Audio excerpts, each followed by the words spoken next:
ప్రియ ప్రభువును రక్షకుడైన యేసుక్రీస్తు నామంలో మీ అందరికీ శుభములు కలుగును గాక.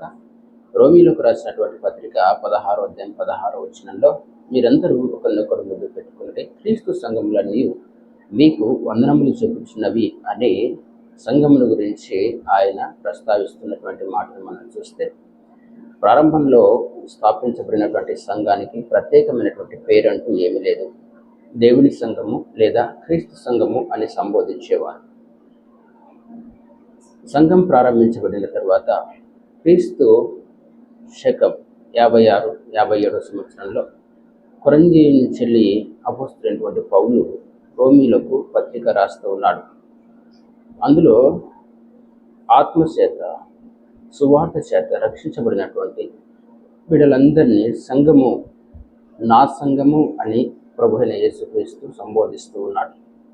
సుదీర్ఘకాలము మోషే యొక్క ధర్మశాస్త్రపు కాలంలో ఆయన విధించినటువంటి నిబంధనలను పాటిస్తూ జీవిస్తున్నటువంటి యూదులు సుదీర్ఘకాలం ఆయన యొక్క మోషే గారి యొక్క ధర్మశాస్త్రాన్ని పాటించిన తర్వాత అపోస్తుల కాలంలో, అనగా పరిశుద్ధాత్ముడు ఈ భూమి మీదకి దిగి వచ్చిన తర్వాత అపోస్తులను మేడగది మీద 120 మందిని అభిషేకించి సంఘం ప్రారంభించబడిన తర్వాత సంఘము సమకూర్పు జరుగుతూ ఉంది. పేతురు ప్రసంగించగా 3,000 మంది ఒకేసారి బాప్తిసం పొందినట్లుగా మనం చూస్తాం.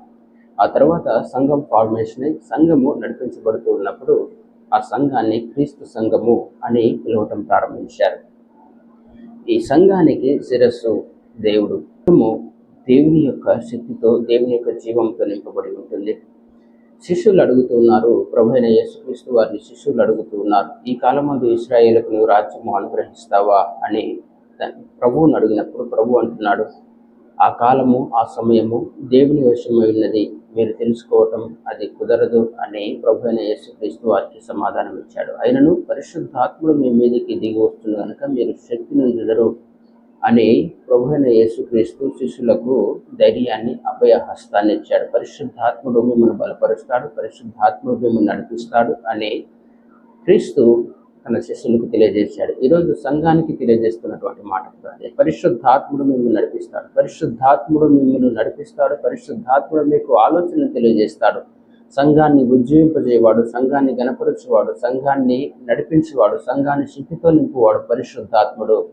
పరిశుద్ధాత్ముని మీద ఆధారపడినటువంటి సంఘమే జీవం కలిగినది. పరిశుద్ధాత్ముని మీద, పరిశుద్ధాత్ముని యొక్క అభిషేకం పొందుకున్నటువంటి సంఘమే దేవుని కొరకు ఎదురు చూసేటువంటి సంఘము, జీవం కలిగినటువంటి సంఘము, రోషం కలిగినటువంటి సంఘముగా మనం చూస్తాం. కాబట్టి మన ఇల్లుకి, మన ఇంటి మీద ఏ విధమైనటువంటి అధికారము మనకుందో అదేవిధంగా సంఘము మీద క్రీస్తుకు అధికారం ఉంది.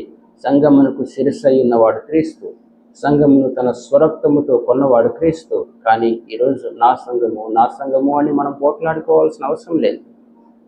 చాలామంది సేవకులు ఈ మధ్యలో సేవకుల మధ్య గొడవలు ఎక్కువ అయిపోతున్నాయి. నా సంఘం జోలికి ఎందుకు వస్తున్నావు, నా సంఘం జోలికి ఎందుకు ఇస్తున్నావు అనేటువంటి గొడవలు సాధారణం అయిపోతున్నాయి. కానీ సంఘము క్రీస్తుది. సంఘము కొరకు తన స్వరక్తము నుంచి సంపాదించినటువంటి సంఘాన్ని విభజించి భేదాభిప్రాయాలు సృష్టించి ఆ విశ్వాసులకు మన విశ్వాసులకు అసలు పడదు, ఆ సంఘపు విశ్వాసులకు ఈ సంఘపు విశ్వాసులకు మనకు వారికి మధ్య సఖ్యత లేదు, వారితో మనము ఏకీభవించడానికి వీలు లేదు అని విభజించేటువంటి ప్రయత్నాలు సేవకులు చేస్తున్నారు. ఇది ఎంత మాత్రము సబబు కాదు. ఇది సార్వత్రిక సంఘానికి నష్టాన్ని చేకూర్చేటువంటి విషయము. సంఘంలో ఉజ్జీవం రాకపోవడానికి, పరిశుద్ధాత్ముడు సంఘంలో క్రియాశీలకంగా పనిచేయకపోవడానికి ప్రధానమైనటువంటి కారణము ఈ విభజించు ఆత్మను సంఘములు కలిగి ఉన్నందువలన పరిశుద్ధాత్ముడు పరిపూర్ణంగా సంఘాలలో తన కార్యాన్ని చేయలేకపోతున్నాడు, సంఘాన్ని చేయలేకపోతున్నాడు. ఈరోజు మనకు కావాల్సింది ఏమిటి? ఈ క్లిష్ట పరిస్థితుల్లో, ఈ అననుకూల పరిస్థితుల్లో, మన భారతదేశంలో క్లిష్టమైనటువంటి అననుకూలమైనటువంటి పరిస్థితుల్లో మనకు కావాల్సింది మన శక్తియుక్తులు కాదు, మన బలం కాదు, మన జ్ఞానం కాదు, పరిశుద్ధాత్మ యొక్క శక్తి మనకు కావాలి. ఆయన శక్తితోటే సాతాను సంబంధమైనటువంటి ఆలోచనల, మనుషులను, ప్రభుత్వాలను మనం జయించగలం. కానీ మన శక్తితో, మన జ్ఞానంతో, మన తెలివితో జయించడం అసాధ్యం. దేవుని యొక్క శక్తి కావాలి, దేవుని యొక్క బలం కావాలి. వారి ముందట వారు ఎంత శ్రమ పెట్టాలని ప్రయత్నించినా కానీ మనల్ని విజయోత్సాహంతో నడిపించేవాడు ప్రభు అయిన యేసుక్రీస్తు. పరిశుద్ధాత్మని శక్తి మూలంగా విజయోత్సాహంతో సంఘాన్ని ఊరేగింపజేయవాడు పరిశుద్ధాత్ముడు. కాబట్టి పరిశుద్ధాత్మ మీద సంఘాలు ఆధారపడాలి. పరిశుద్ధాత్మ ద్వారా సంఘాలు ఉజ్జీవింపబడాలి. సంఘంలో ఉన్నటువంటి మనమందరం సంఘంలో సమకూర్పు చేయబడిన వారం. మనమందరం ఒక్క శరీరంగా ఉన్నాం.